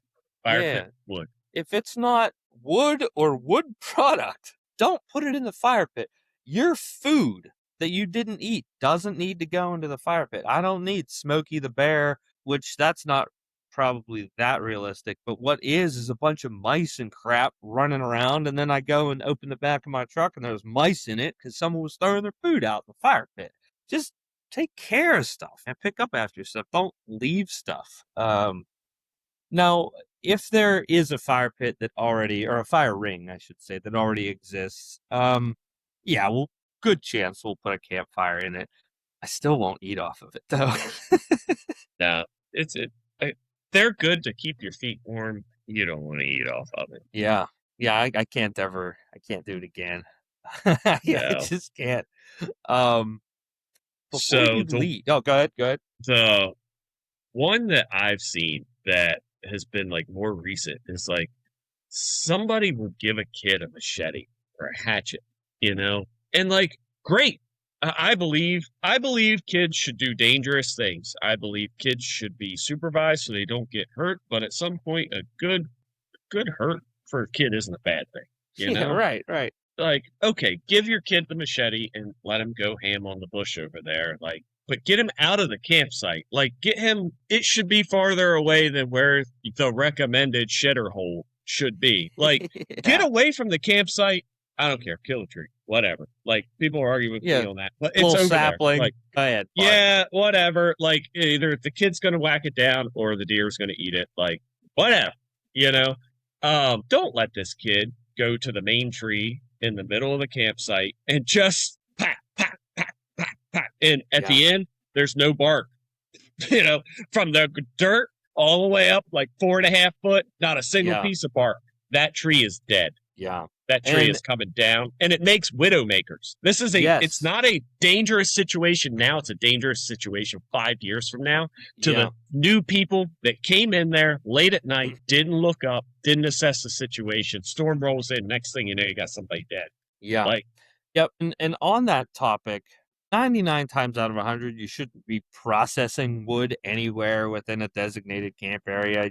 It's not going to be legal 99% of the time. But let's say it is, and we've been in areas that it is. Do not process the wood that is like encircling the camp area. Walk your lazy ass into the woods so that the camp area stays a nice, cozy camp area and doesn't turn into a damn field and no shade and no protection from the wind. Like, I don't know. Everyone thinks of just themselves in that moment, and they don't think about that area down the road. And you can tell, man. You can go to a campsite and be like, wow, this place has been wrecked by people that have no idea what they're doing and no care for the actual place that they're going and camping at. The biggest tell that somebody didn't care is the white flowers, the little swirly and the used paper just laying over there close to the bushes where the grass has been growing pretty tall because it's been fertilized heavily. Like, also, this is a good tip. If you're tent camping on the ground and the grass is the tallest where you're thinking about setting up camp, that's because it's the bathroom. It's been fertilized. Poop spot. Yeah. Don't put your tent there. Yeah. I don't know what happened with folks that just, I mean, every overlander's got a damn ladder, shovel strapped to the side of their vehicle. Why is no one digging a hole to take shit? You don't even have to dig a hole, man. It's a $2 bucket at Lowe's. You buy a $12 lid. You throw in a trash bag and some kitty litter, and you give it to the gas station in the morning that Nick's going to take us to. Yeah, exactly. And you're gonna do your business there. Direct to the dumpster. Don't put it in the trash can. Come on now, but put it in the dumpster. It'll be great. I've been packing my poo out most of the time. If we're like real out there, then I'm digging a hole. But for the majority of the time, I'm packing it out. I mean, I'm not going to leave landmines. There's definitely circumstances that like you leave it, but I'd say for us, 95% of the time, you better be pulling that turd back. Yeah, absolutely. Get your luggable loo. What else? Oh man, generators, dude. Like, I'm gonna say what we do. I can't think of any reason why you would need one, truthfully. With the battery technology that we have and the cost of the generator versus the cost of a battery bank, I don't really want to hear the generator. You know, the ones I hear are the Harbor Freight tailgaters that are 2-stroke. They're like $80. They're like the holler guys are going to go camping and they need to charge their phones. So they bring the same thing, or they bring something that runs the same fuel as the chainsaw that they're going to cut firewood with beside the pit. Like, see how this all snowballs, guys? Like, it's Bubba. It's Bubba. You're Bubba. Yes. If you're doing that. Yes. Well, the question that I get frequently is CPAPs. And with battery technology now, you can run your CPAP for an entire weekend on, I don't think that there's a reason to be bringing a generator with you for the type of trips that we are taking in an overland context, unless you have some Yes. sort of true special need or a special piece of equipment that you need to use. But whatever that is, it's probably not happening during quiet hours, and you don't need to be running a generator. The one thing I do want to bring up with a generator, and this is only because I've experienced it, and there would have been 9 of us dead in that RV had there not been a working carbon monoxide detector, is like idling a vehicle at camp. We're running a generator, and people sleeping in tents close by is not a good situation. We were 20 yards away, 3 RVs away, and they were goosenecks, fifth wheels or whatever between us, and that guy's generator was blowing exhaust out under 2 trailers and then into us. It was our heater intake was picking it up. So like, oh my, we were down at MIR for import versus domestic 7 to 10 years ago, and this happened there. Like, none of us would have woke up, and it's I mean, that was like midnight when the detector started going off. So like we'd have gotten a full dose all night. Man, that's scary. That stuff's scary. Yep. And we were all drinking. I was the only one that wasn't drinking, and like that thing was going off for a minute. Like, everybody's drunk in an RV, something starts beeping. You kind of wait on the drunk guy to like figure it out that like, hey, my phone's going off. I set my calculator instead of the alarm clock or something, like some bullshit. And this thing's going off for like 3 or 4 minutes, and I'm like, hey, nobody's answering me. All these guys are out. Pissed drunk and out. Yeah. Pissed drunk and out. And had I not been sober and conscious enough to be like, guys, this thing's beeping. What's this? We all never got up. So like, oh, that's scary. If you're running a car at a campsite, you better know damn well where everybody's at. Yes. Like, it's the silent killer. And I have been around carbon monoxide stuff entirely too much. Yeah. Yeah, that's scary. It is. So one last etiquette one that I have here, if you have to leave early, right, which that happens all the time for whatever reason, kid's got a basketball game, whatever, you're getting up at 4 o'clock in the morning and you're leaving, have a little bit of courtesy, right?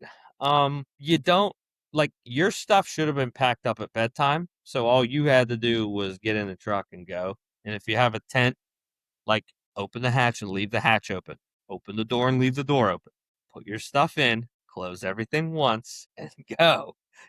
You don't need to open and close everything a million times, empty out your cooler before you go. Like, it's kind of rude, everyone is not planning on getting up at 4 a.m. Just don't be that guy. Yeah, I have had guys with diesel trucks beside me fire up and leave that did not disturb me. And then I've had other people in stock vehicles that have taken 45 minutes and opened their doors 800,000 times, turned the lights on, hit the panic button, drain the cooler, yell at the kids, get in an argument with the wife, fire up the truck, ask them if they want the heat on. Oh, it's too hot. Now it's too cold. Get in another fight. Oh, no. 4-wheel drive's not working because drove like an asshat, Bubba. Like, dude, you will be voted off this island. Yeah.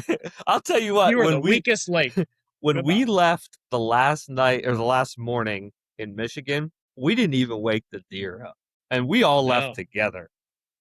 Yeah. I mean, that was the quietest, most efficient. It was like everyone woke up, you heard a couple clicks, engines start, and gone. Yeah, yeah. We were all packed, ready to go. Like, I don't think I really unpacked that night. I used the air fryer for some bagel bites, and like, all my bedding stayed up in the tent. I think I took the air compressor and blew off the tent from the rain, and that was it. I packed up the night before and slept in the back of the truck so that I didn't have to piss with anything. But yeah, man, be courteous. That honestly, etiquette should be a part of your planning. Like, those things need to be in your mind when you're picking a spot, picking a campsite. Like, can I stay in this campsite and have a place for 10 people to poop? I mean, it's true. Yeah. You got to think of stuff like that. Yeah.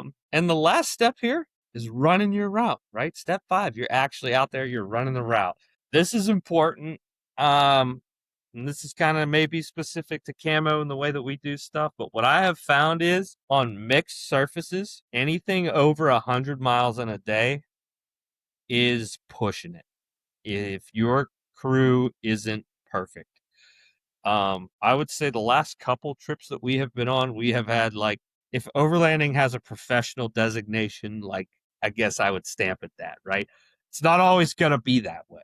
Don't plan for it to be that way unless you genuinely know it will be that way. When you get to about 80 miles, radio gets quiet because more than likely your average speed is going to be somewhere between 15 and 20 miles an hour moving speed. That's a pretty long day behind the wheel when you're bouncing around, you're on gravel, you stop 6 times for this guy's roof rack is loose and this and that. And it's just human nature. People are antsy for that next thing. So don't beat people up with miles. And if you do, plan to make that not suck, right? Like I would not do 150 miles of straight windy gravel road. It's gonna get boring and people are gonna be tired of bouncing around. And there was probably a better, more efficient way to get to that next POI. Maybe it was a county road, but maybe along that county road there's a waterfall that you can hop out and check out. And now you have added to like, oh, this is something cool that I did extra that was different than just winding around on a bumpy gravel road. Yeah, it's pretty and scenic, but after 8 hours of that, you're gonna have a group of people that are like, all right, dude, like, when are we gonna stop? If you get into this to where it's going on for a while, man, a pee break is so welcome. Yes. Like pull over, put it on the clock, 15 minutes. You guys got 15 minutes, do whatever, make a sandwich, socialize, stretch your legs, whatever, get your kids situated. That breaks it up to where it's not as bad. If you're not planning on doing that, I think it needs to be clearly communicated beforehand to everybody. Like, hey, we're going to do a lot of miles. This is going to suck. Yeah. Like, I need you acknowledge it's going to suck and just get through it. Like, enjoy this. Embrace the suck. And we've done it where we've actually planned to do that. Like, we've ran the MABDR in a weekend. It's a shit ton of miles, dude. Yeah, but I mean, we run 24-hour rallies, so like we want it. Like we asked for this shit. Yeah, there's a special mindset, and if you have the right group of people, and you're the type of person that sitting in a car is like fun and relaxing to you, it can be really fun. It'd be a really good time, and we've had some awesome times where we might start at 8 or 9 a.m. and it's 11, 12 o'clock at night when we stop at camp. Now, some people hear that and they're like, oh, what is wrong with you people? Lots. And I honestly, you need therapy. Lots. Yeah, there's lots wrong with this. And I don't want to do that every time. I don't. But sometimes pretty damn fun, driving at night is pretty fun. When everyone's in a good mood, night overlanding is a vibe. If you haven't done it with a group, there's something about it. Everyone talks about lighting, right? This is funny. Yeah, this is funny. Go ahead. Everybody like talks about this lighting and like, oh, I got this light, that light. No, don't buy that cheap Amazon light. Dude, most of those people bitch anytime that you're out past 5 p.m. Yes. Like, what do you care about lights? You got a clock that runs out at dinner time, baby. The other thing with the group is you go and spend $800 on your lights, whatever it is. $800 is a lot of money to me, so I'm saying that. Pile money on your lights. You get in a group and you play follow the leader 3 car lengths off of. Hey man, that guy would like to have his retinas in front of you when he wakes up tomorrow. Like, turn off your shit. I'm telling you, that dimmer I put on is going to be a lifesaver for that. Yeah, that is really cool. Yeah. I tried to put it on the power wheels this week for Viper. Try to get a soft start and like whatever. It erupted into flames instantly. So I'm gonna Amazon return that. Yeah, it said it was rated for 30. It slow rolled on, got the full power, and went pop. Flames, and that was it. So that's the third time our power wheels has been on fire in the last 2 weeks. So go ahead. Yeah, that dimmer at night is going to be nice. But night wheeling or night trips on gravel road, especially like after a little rain so the dust isn't real hateful, and you get a group of people that are comfortable, like, drifting, sliding around, or at least Yes. moving with a pace, Yep. and, it's kinda like the Japanese do with drifting down the mountains, like, you gotta get your right crew to do it, and when you Uh-huh. do, it is magic. Yep. Uh, The I know the old blank turnpike gravel section. yes, that Yes. trip, I Yes. partied. Well, there was, That like was there was 3 or 4 of us in the back. That road definitely knew there was evidence in the morning. Like, Yes. It is it's so fun. it's addictive. Yes, it is. Yeah, when you have the right group for that and everyone's on the same page and all the trucks are all lit up, like is pretty cool. It's It's it's really pretty fun. If you're by yourself, everything that I said about pace and mile, it literally doesn't matter. Literally do whatever you want. If you want to go for Yep. 24 hours straight, or if you want to go for an hour at a time, if you want to be in the 5:30 club, drive for 5, hydrate for 30, like whatever, you do you, whatever's fun for you.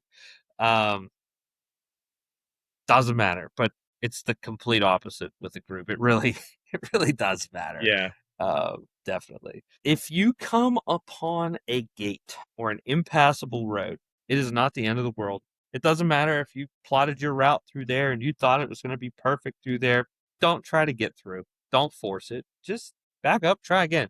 Do not force a route that is broken, or it will continue to get worse. I promise. From experience, it does not get better. If the start of it is broken, it is broken. Just abandon it and go do something else, especially if you got 15 people behind you. Yes. This is the rule of threes again. And Yeah. when you come across your third thing of like, this isn't cool, you need to kick back or drop back, kick. Like, it's, yeah. The thing about it is nobody's going to tell you when the third time comes. You have to be paying attention to this. And like, I don't know if people can't count or they're just oblivious to the bad situations they're in or what, but it's like, pay attention to what's happening to you, Yes. around you, where you are, and realize this is going bad. Yes. Let's stop this trend. Yes, absolutely. Yes. Okay, so what about social media? So you've done the trip and it was awesome. What about social media after, right? I love looking at other people's experiences. So I would like to think that when I share them, other people enjoy it. I like to share what we do. It's fun for me. That's the type of media that I consume, is those experiences. I really enjoy seeing other people's fun doing what I like to do. But how should we treat that in overlanding? So I think this goes back to your heat map on Gaia. Is like, if it's got heat on it already, if it's already warm, no, there's no problem keeping it warm.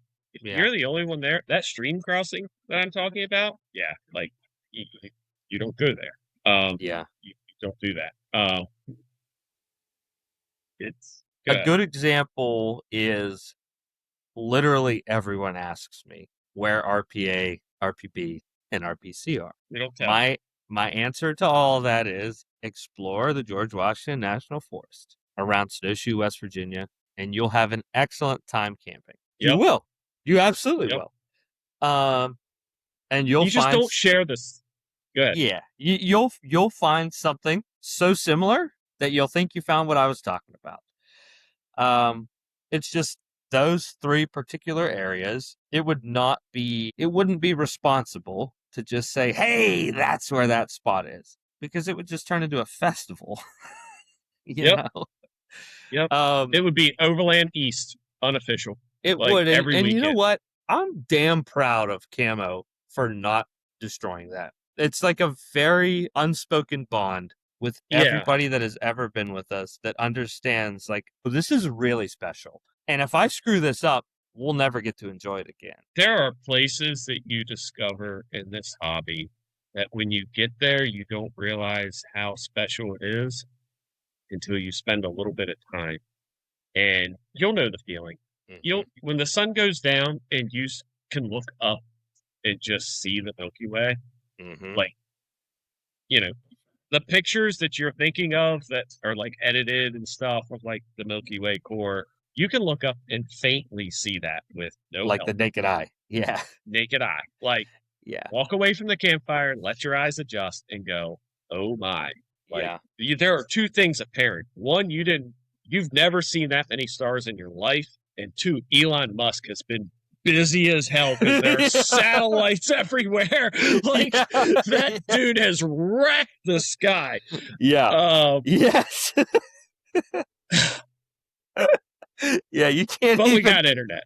We got internet. Yeah, we got internet, but we don't have clear view of the night Yeah. sky. Yeah. I mean, and to your point about how special that is, I mean, we have been up there and the stars are from horizon to horizon, which if you've never seen that or experienced that before, seek that out through places that have no light pollution for a large radius at elevation, and you'll find that.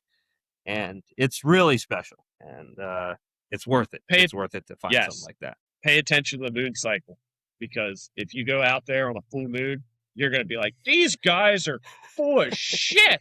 There's nothing out here. It's just like the city. Everything has its time where it's meant to be experienced. You know, everything's going to come into timing is everything throughout life. And like, you can be at a campsite at the wrong time and think it's crap and never want to go back. I feel like this with Myrtle Beach. You couldn't get me back. There's a lot of people that like Myrtle Beach. You know, you just got to be there at the right time. Yes. You know, same thing with campgrounds. Yeah. Oh, you mean the right time is Mustang Week, right? The right time is not going. Dude, I had two really bad experiences in Myrtle Beach with nothing to do with the beach. We were racing and it was just cold and like cars crashing and like it's just I don't have fond memories of the place. And like when they got rid of the track, I was like, I'm okay with that. You know, it was sad to see it go. I don't want to see a racetrack go, but like when my buddies and I were 18, we rode mopeds from the Happy Holiday. Rode mopeds from the Happy Holiday on the main drag all the way to medieval times. We got pulled over twice. Yeah, good times. The only time I've ever been to Myrtle. But yeah, be responsible on social media. Like, especially if you're popular. Like, I'm not that super popular on videos, but I usually don't include in the video, like, when we're rolling into the campsite. Off of whatever the main road is, just because I don't know. Who knows? That video goes and I get, 10 million views randomly, right? Well, that's like 10 million people. That's not where that campsite is. So, I try to not do that. I try not to geotag stuff. Plus, it's really fun to find that stuff on your own, man. Like, I don't really look out for other people's campsites, because when you experience finding one that you love organically, it's like, it becomes yours. It's not yours, but in your heart, you're like, this is like, I found this. You become that current caretaker. Is what it is. Like, you adopt care of that, your duration of being there. Yeah. Yep. And I think to wrap all of this up, and this is the last step that I have in the planning process, is that you need to have fun. And when you're building a route, especially if it's for a group, and really group focused, right? It should be built in the way that you yourself want to do it, or you and your family want to do it. If you are constantly trying to think about like, oh, will so-and-so think this is fun? Will that person think it's fun? You're going to ruin your own experience because you're so worried about somebody else. If you're going to put yourself in the position where you want to be someone that arranges trips and it keeps happening, you're going to organically build a community of people who are your people. Like, you're going to be friends with everybody because they're looking for the same thing that you like. But if you're building it to be popular, you're going to get people that want to be popular but aren't your buddies, and it's not going to be as fun. So have fun with it. And if you build it, they'll come. CAMO has been the most amazing case study of that ever. Yeah, it's a really unique group for that reason. No other group operates like that. Like you're saying about keeping sites quiet. Like, no, I've on other groups, and I'm like, this podcast, this topic came from other groups because of this stuff.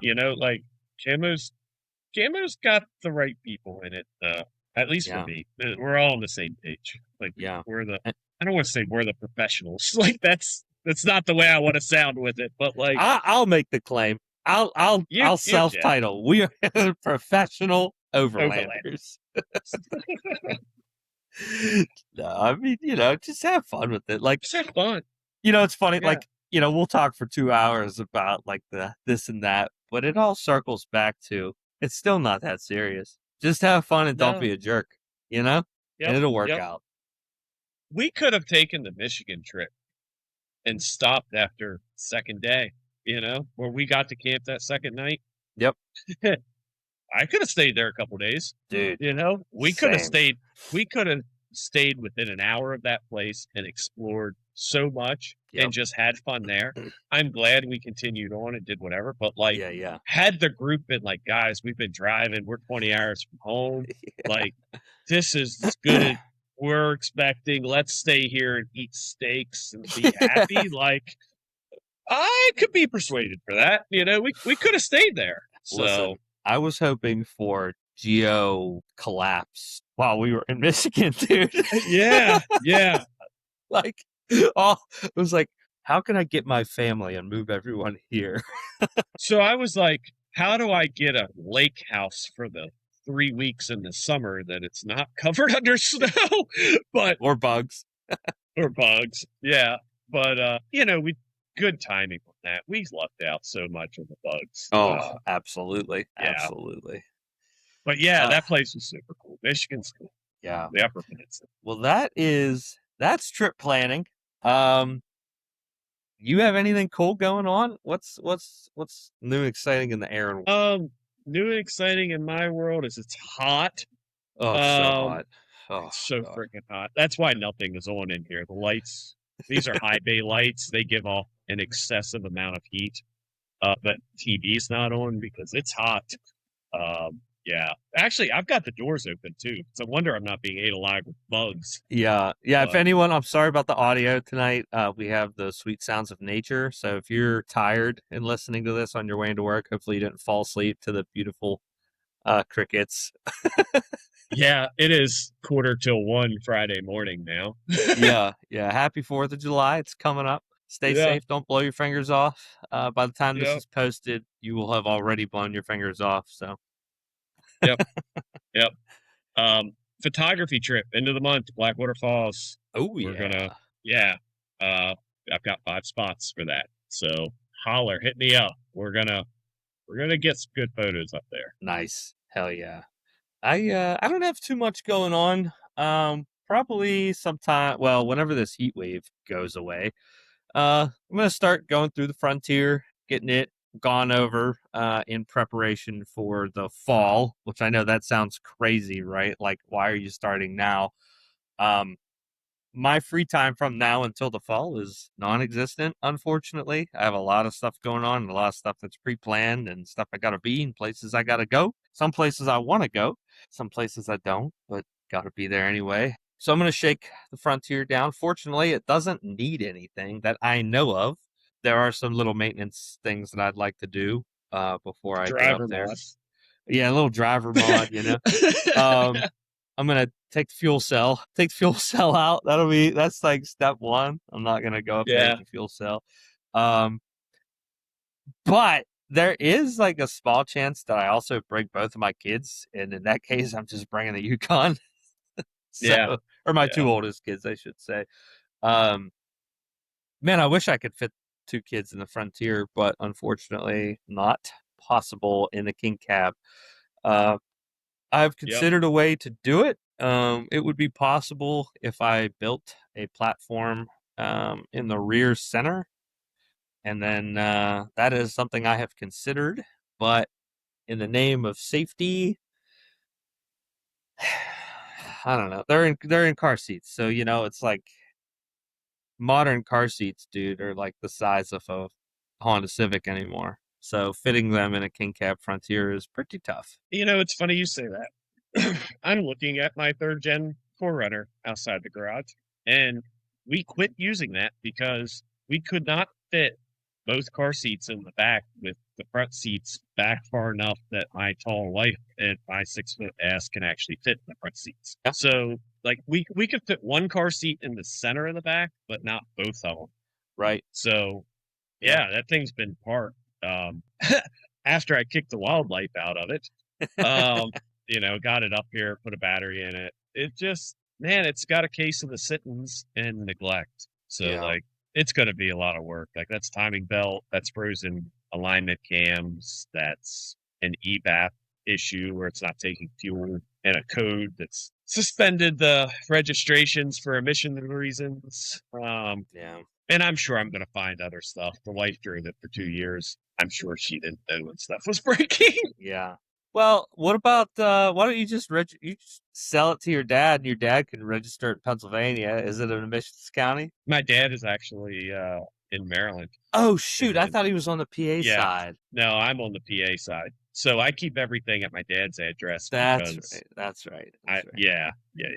That's right. But, 4-wheel drive doesn't work.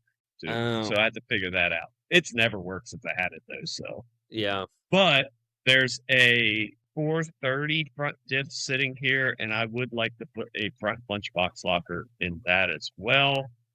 And I think I just need to find the rear gear set, so I can go from 410 to 430 and run 31s, and I'd be pretty happy. Yeah, that'd be cool. This is going to be the budget wheeler. Like Viper cut the front bumper ish. It will get a set of really cheap sliders, the front locker, and maybe a quieter muff. Yeah. Well, I've got some 2.5-inch DOM in the garage, and I think I have some 1.5-inch square stock. We can just go to town. Yep. This is the limited, so it's got the stock running boards on it, and that goes into the fender flares. So like it's not just like pulling the running boards off and putting sliders on. It's like I got to pull the running boards off and then get one of the guys that 3D prints parts to do the fender flare adapter and like kind of paint it in so that it looks right, and then put the sliders on. And I would like to have it going by fall. It ideally would make the Patriot trip with the family. Yeah. But man, that's going to be a lot too. I don't know that happens for multiple reasons. Well, all projects are fun projects as long as there's ease of doing it, time to do it, and the money to do it. Usually I don't have any of those three. Exactly. Well, I imagine we talked everyone's ears off tonight. Yes, we are 2.5 hours in. Yeah, well, we had a lot of chatter beforehand, which I have to remember to cut out. But yes, you do. Yeah, maybe that's how we'll fund our project. We'll start a Patreon, and you can have access to what we talk about before the podcast starts. Yeah, if anyone's interested in that, hit us up. You'll have to sign like an NDA or something. Maybe that's what we do. We start charging for RPC coordinates. Yeah, there you go. Yeah, we'll just go against everything that we stand for. Yes. Hell. All right, guys. Thank you so much for listening. Again, and I'm probably going to throw this in at the beginning of the show too, but please, if you enjoy the stuff that we talk about or you hate the stuff that we talk about, we'd love to hear about it. I want to continue doing listener reviews. I want to feature listeners. So if you have a cool build, send us our build. We'll put it in the beginning of the show. We'll talk about it. Give us a little bit of a blurb. If you're interesting or you think you're interesting or you just want to come and hang out, hell, come on the show. Let us know. But until next time, guys, shiny side up, muddy side down. Stay rowdy. Happy 4th of July. See you guys. Keep all your fingers. See ya.